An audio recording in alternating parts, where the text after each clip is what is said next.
Untuk memulai penginputan, kita akan login sebagai admin.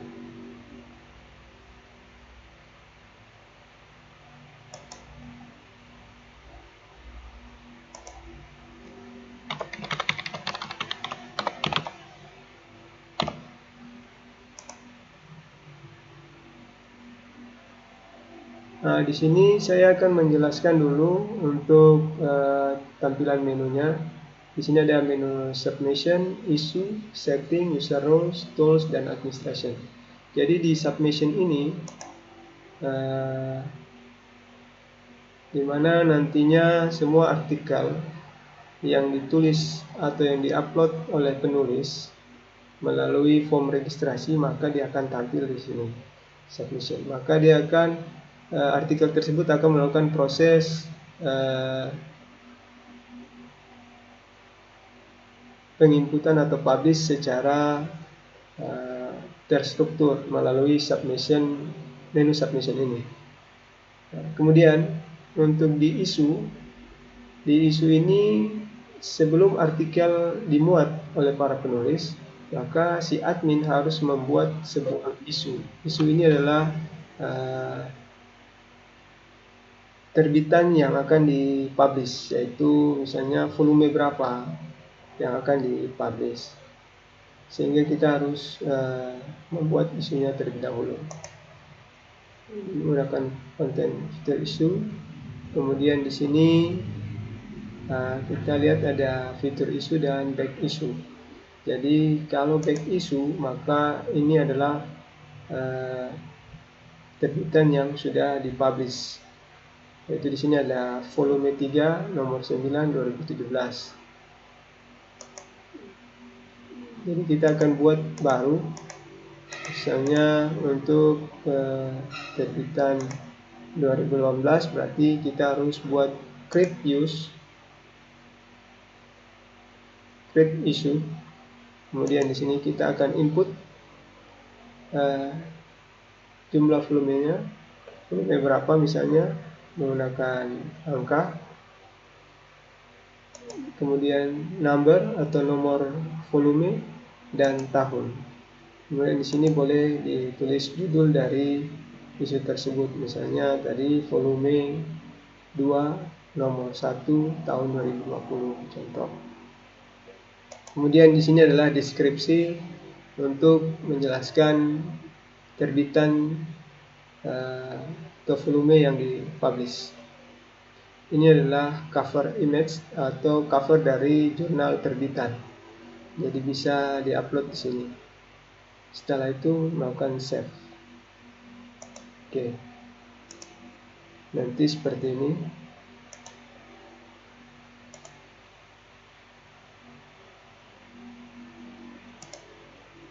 Ya, nanti seperti ini dia muncul. Volume 3 nomor 9 2017. Kemudian titelnya apa, description, kemudian nanti input gambar. Oke, itu adalah mengenai isu. Kemudian kita akan setelah membuat isu, maka akan tampil seperti ini. Dia akan tampil seperti ini, dan di bawahnya kalau sudah ada artikel yang sudah diinput, maka dia akan muncul artikelnya seperti ini. Oke. Untuk menginput artikel yang baru, maka kita pilih Tools, Import, Export. Sini kita klik saja Quick Submit, yaitu plugin yang membantu si admin agar dapat menginput artikel secara cepat menggunakan Quick Submit plugin. Jadi diklik, akan tampil kolom atau form penginputan. Di sini bisa dilihat ada beberapa kolom yang harus diinput. Oke, yang berada tanda bintang itu diwajibkan harus diinput. Oke, untuk cover image kita tidak perlu input lagi karena kita sudah inputnya di issue. Jadi untuk setiap artikel tidak perlu diinput lagi cover image-nya. Atau terserah dari si pengelola jurnal. Oke, baik, kita kasih contoh di sini misalnya satu artikel. yang dimiliki oleh Pak Bohar Hamzah, yang judul Pancasila sebagai Dasar Negara dan Ideologi Bangsa. Kita boleh copy paste saja, salin. Kemudian ini session dipilih, artikel, titel,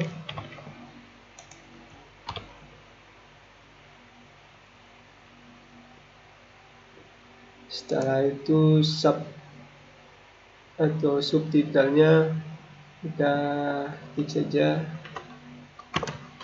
dosen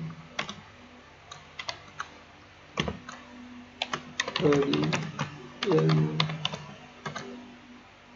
kom.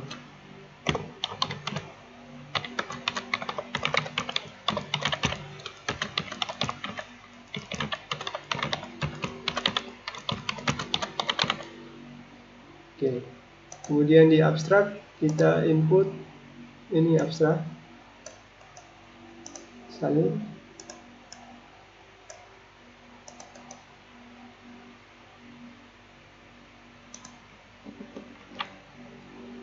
Setelah abstrak, sini tipe kita pilih saja teks, input teks. Kemudian untuk bahasanya kita pilih, karena artikel tulisannya adalah bahasa Indonesia, klik Indonesia. Kemudian keywordnya di sini kata kunci itu harus berkata, misalnya Pancasila sebagai ideologi nasional. Kalau ini dia per kalimat maka disatukan sekaligus. Kalau per kata maka dia harus berkata. Baik.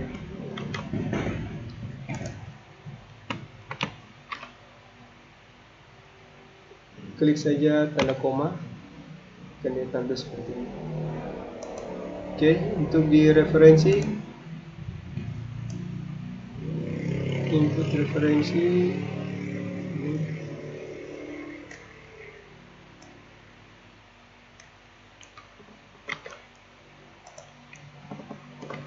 nomor referensi. Nah, kemudian pada kolom list of contributor di sini adalah daftar penulis. Jadi kita bisa add contributor. Jadi kalau ada 2 kontributor maka kita harus add contributor untuk menginputnya 2 kali. Ini hanya 1 penulis maka kita akan input 1 penulis. Misalnya Bohar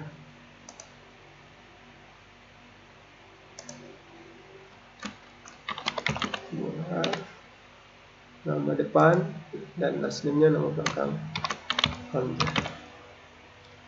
Sini email yang aktif saya input saja Bohar Hamzah @umu.ac. Kemudian negara, asal penulis,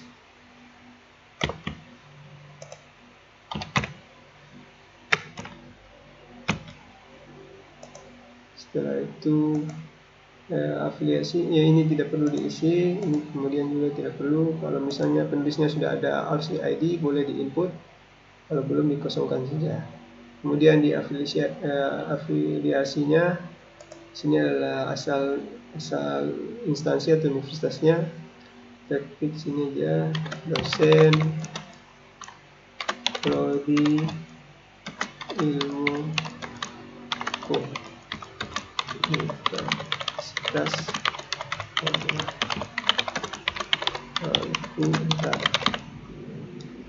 Oke, ini tidak perlu diisi biodata untuk lengkapnya.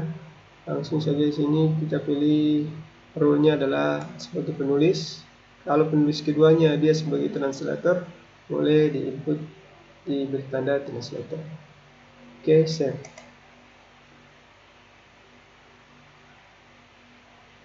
Nah, setelah save dia akan muncul seperti ini di daftar kontributor. Nah, di sini dia sebagai Pak Bohar sebagai penulis pertama. Dan apabila ada penulis kedua maka kita harus menginputnya lagi untuk penulis kedua.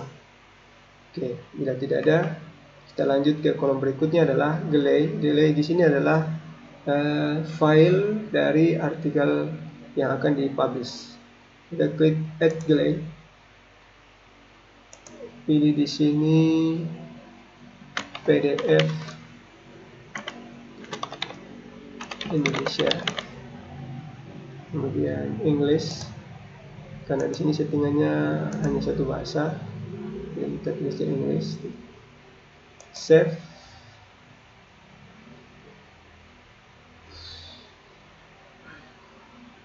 Kemudian di sini komponen artikelnya pilih artikel teks, kemudian upload file. Filenya sini saya taruh di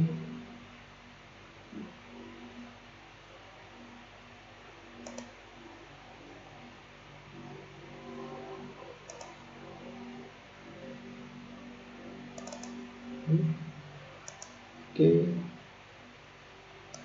Jadi file dalam bentuk file PDF yang diupload. Setelah itu continue, kemudian continue, kemudian klik complete. Oke, setelah masuk dia akan seperti ini.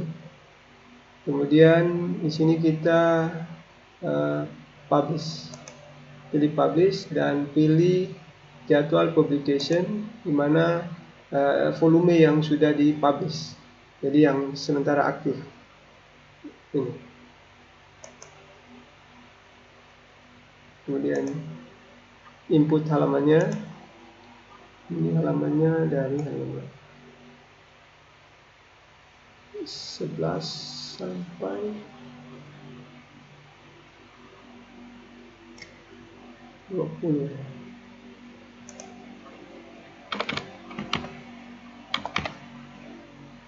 Oke, kemudian publish.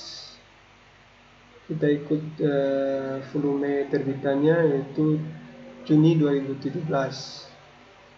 Jadi di sini kita ganti plus bulan Juni.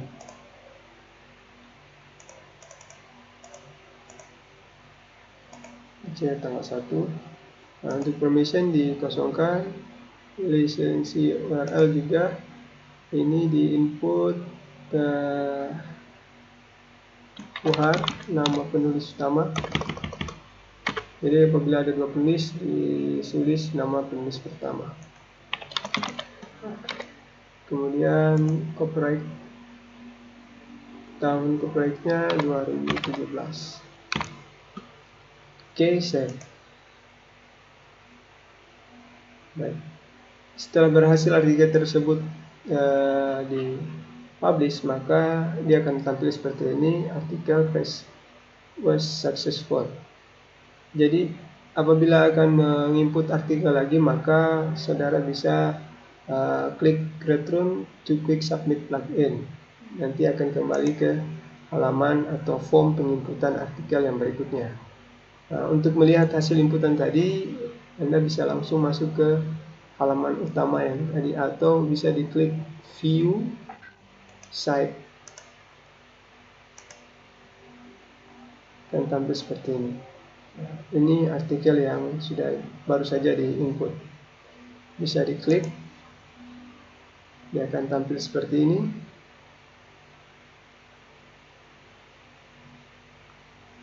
Kemudian ini adalah file PDF-nya atau file artikelnya.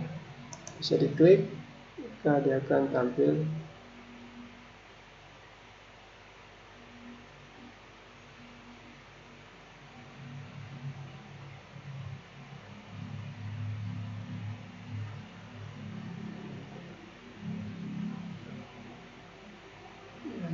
Ini langsung saja diklik. Jadi karena web browsernya belum diupdate, maka dia tidak akan tampil langsung, tapi dia meminta untuk download.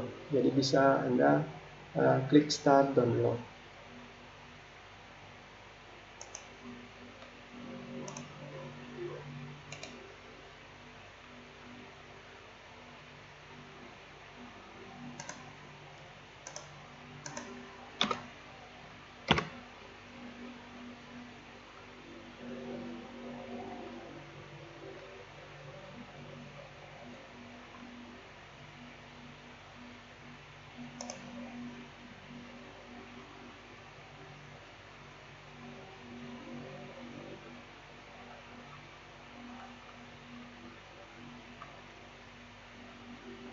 Oke, baik, mungkin itu saja tutorial kali ini. Insyaallah dapat bermanfaat. Terima kasih. Assalamualaikum warahmatullahi wabarakatuh.